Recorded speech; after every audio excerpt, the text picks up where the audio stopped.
심야 괴담에 오신 회원님들 환영합니다. 어서 오십시오. 예. 반갑습니다. 드디어 우리 심야 괴담회가 정규로 찾아뵙게 됐어요. 아유 감사합니다. 아 역시 오독신이가 우리를 지켜준 건가요? 네. 예. 사실 이 자리는 아주 특별한 분을 위해서 마련한 자리입니다. 오늘 심야 괴담에 함께할 스페셜 괴담꾼 나와주세요.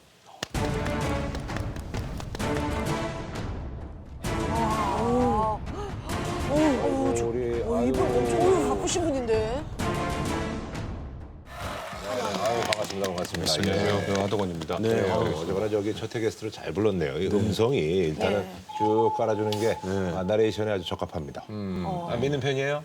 예, 저는 어떤 그 귀신이라든지 악령 네. 이런 거를 좀 믿는 편이고요. 마찬가지로 그래서 성령도 믿고 있고요. 네. 아까 그 귀신의 존재를 믿는다고 했는데 네. 우리는 저 각자 분야가 있거든요. 장르가 예, 있어요. 장르가 다 있어요. 예. 어느 쪽에 가장 관심이 많으세요? 저는 영화 검은 사제들을 통해서 명작이에요. 도마 테마 쪽에 관심이 많고 그냥 평범한 물임에도 불구하고 사제가 그 위에 성호를 긋고 축복함으로써 그 성수가 돼서 귀신을 테마하고 구마할 그쵸. 수 있다라는 맞아요. 것들. 너무 이런 신기해요. 것들은 틀림없이 존재하는 것들이니까요. 굉장히 신기하더라고요. 아 이런 분들 우리 너무 환영합니다. 그래요. 대환영입니다. 예. 예. 아니 이사 혹시 이런 경험 없어요? 집이 이런 경험이라기보다요. 네. 이 이야기 들으면서 저는 공포 영화 폴더가이스트가 생각이 폴더가이스트. 났는데요. 예, 맞아요. 예, 그 폴더라 그 독일 말로 폴터 그다음에 가이스트 영혼이라는 말이거든요. 그러니까 시끄러운 소리를 내는 영혼, 물건에 어떤 영혼이 배어 있어서 네네네네. 물건이 스스로 움직인다거나 소리를 내는 것들이 있다고 그러거든요. 근데 그 부분에 대해서 저는 굉장히 공감하는 것들이요. 우리가 성지가 있잖아요. 뭐 네네네네. 절두산 성지라든지 하위현 성지가 있듯이 반대편으로 악지도 있겠죠. 그리고 어떤 물건을 썼을 때도 성스러운 사람이 좋은 의도로 쓴 물건은 틀림없이 그 사람의 어떤 영이 깃들여 있을 거고요. 반대인 경우도 있을 거고요. 그런 부분에 있어서 저 집에서도 그게 악지가 아니었을까. 예, 그러면 충분히 저런 현상이 있을 수 있고. 아, 난 너무 기대돼. 아, 목소리가 너무 좋으시니까.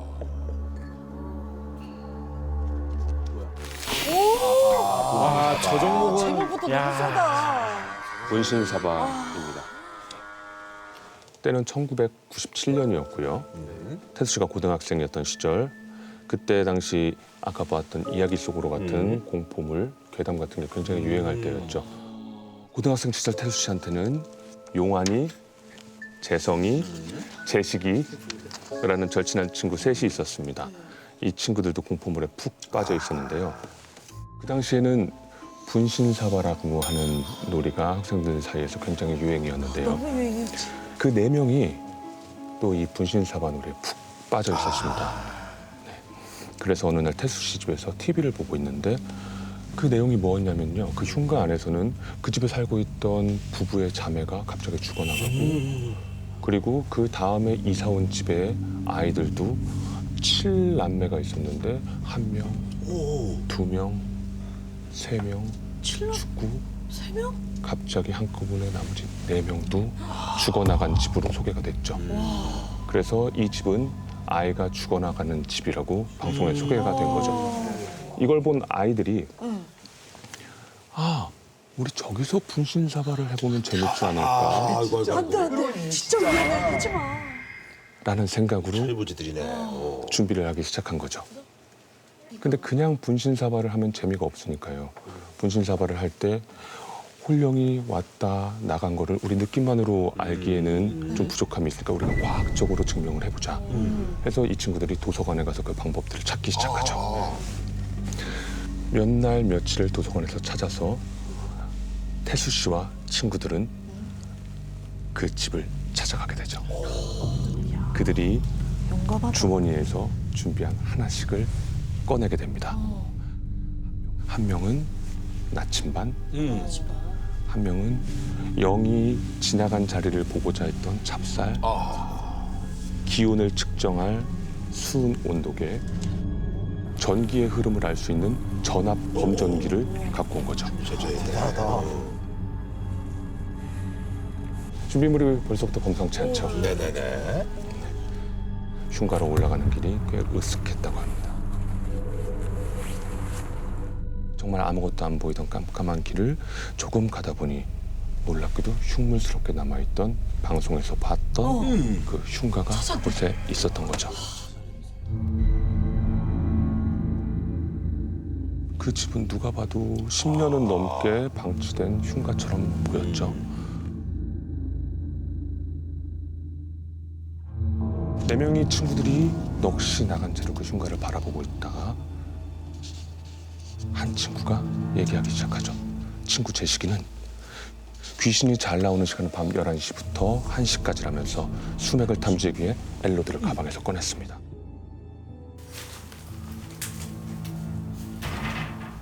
그러다가 뭔가 홀린 듯이 그 집으로 들어갔더래요. 뒤따라서 태수 씨와 나머지 친구들도 집 안으로 들어갔는데 정말 집안의 가구들과 물건들이 10년은 넘게 방치된 것처럼 다 해져 있고 그 집에서 죽었다던 아이들이 쓰던 그 인형들도 바닥에 다 널브러져서 분위기는 더욱더 을씨년스러웠죠. 바로 그때 이곳저곳 돌아다니던 친구 제식이가 갑자기 하고 기겁을 하죠. 왠지 아세요? 왜요? 뭘 봤지? 바로 죽어나갔다던 그 아이들 방에 들어섰을 때 들고 있던 엘로드가 갑자기 춤을 추기 시작한 거죠.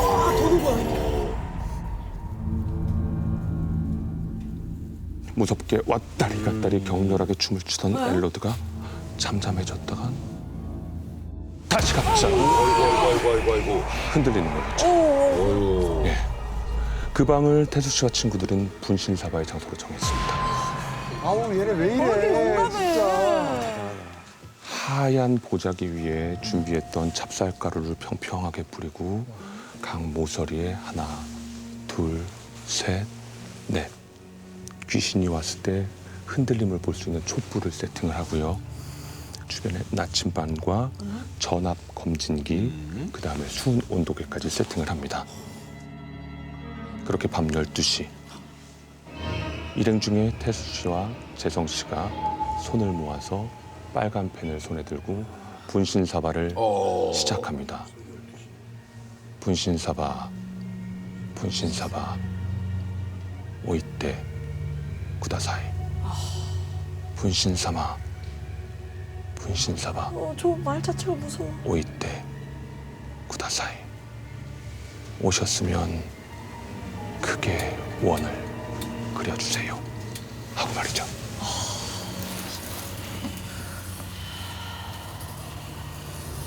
나머지 두 친구들도 옆에서 같이 분신사바라는 주문을 외우기 시작했고요. 그렇게 반복하기를 대략 3분째. 태수 씨와 재성 씨 손에 쥐어진 펜이 조금씩 움직이기 시작했습니다. 당황스러웠어. 온 거야. 종이에 빨간색 원을 그리는 펜. 그리고 갑자기 아이들이 눈을 번쩍 뜨기 시작했죠. 정말 소름 끼치게 엄청난 한기와 털이 솟아오르는 듯한 감각을 동시에 느껴 눈을 딱 뜨게 된 거죠. 그리고는 갑자기 촛불 3개가 휙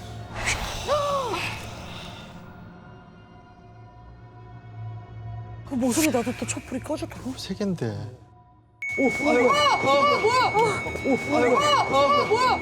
깜짝이야. 왜 그래? 뭔데?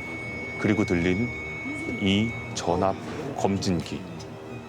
이 전압 검진기 소리가 귀를 찌르듯이 그 공간을 울렸고요. 너무 무서워서 옴짝달싹 못한 채 눈치만 보고 얼어있던 그 순간 다시 한번 음산한 기운이 태수 씨 일행을 스쳤고 그들은 믿을 수 없는 광경을 목격합니다. 뭘? 태수 씨가 챙겨온 20개의 온도계가 미친 듯이 내려가는 것을 보았고 입에서 할 때 하얀 입김이 나오기 시작한 거였습니다.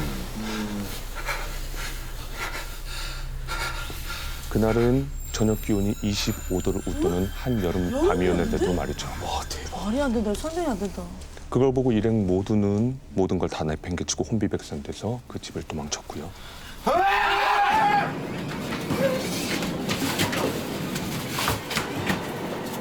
무슨 정신으로 집까지 온 건지 몰랐을 정도로 혼이 쏙 나갔던 태수 씨와 친구들. 그런데 분신사바의 내용은 여기서 끝이 아닙니다. 따라다니잖아. 그날 이후부터 겨울의 한기가 태수 씨 몸을 휘감았고 이틀 동안 오돌오돌 떨면서 크게 앓았다고 하는데요. 부모님 말에 의하면 잘못했어요.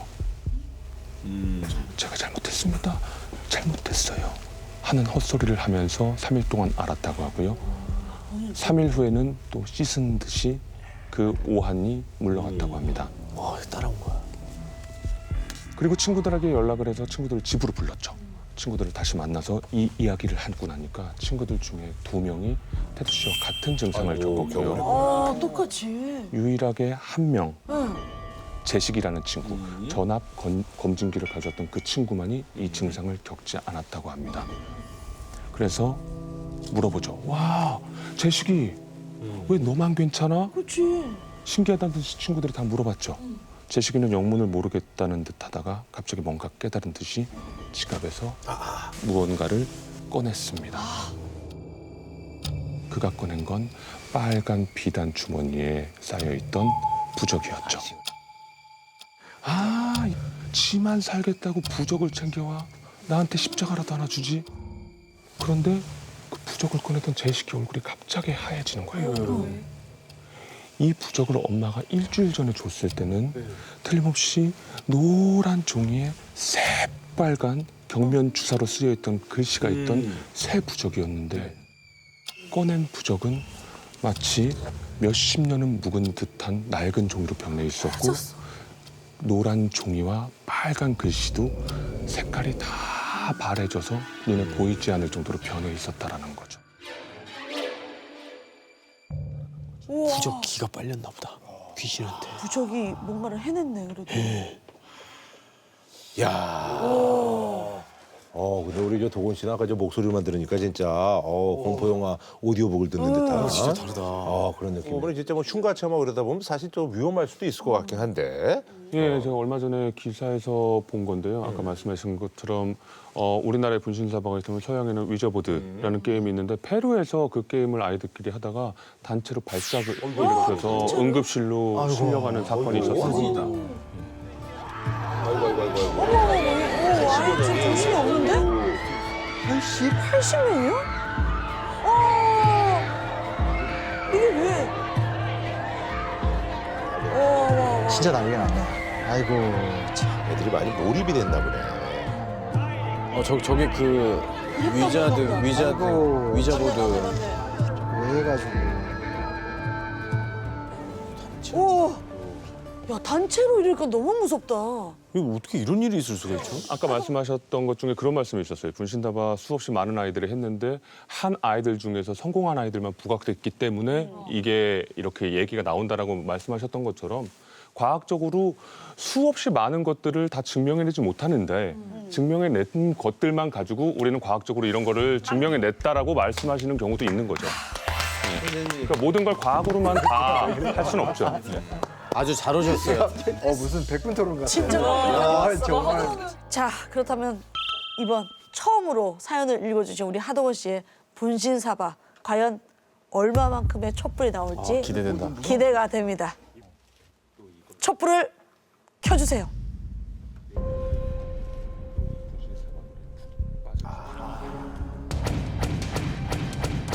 속도 좋아요. 속도가 좋아. 쭉쭉 올라갑니다. 자 2층 가고요. 오, 중반 넘어섰어. 자, 비슷한 것 같은데요? 자, 분신사바는 총. 35개가 터졌어요. 야야야야. 야 많이 나왔어요. 네. 지금까지 최고네요. 예, 지금까지 최고입니다. 예.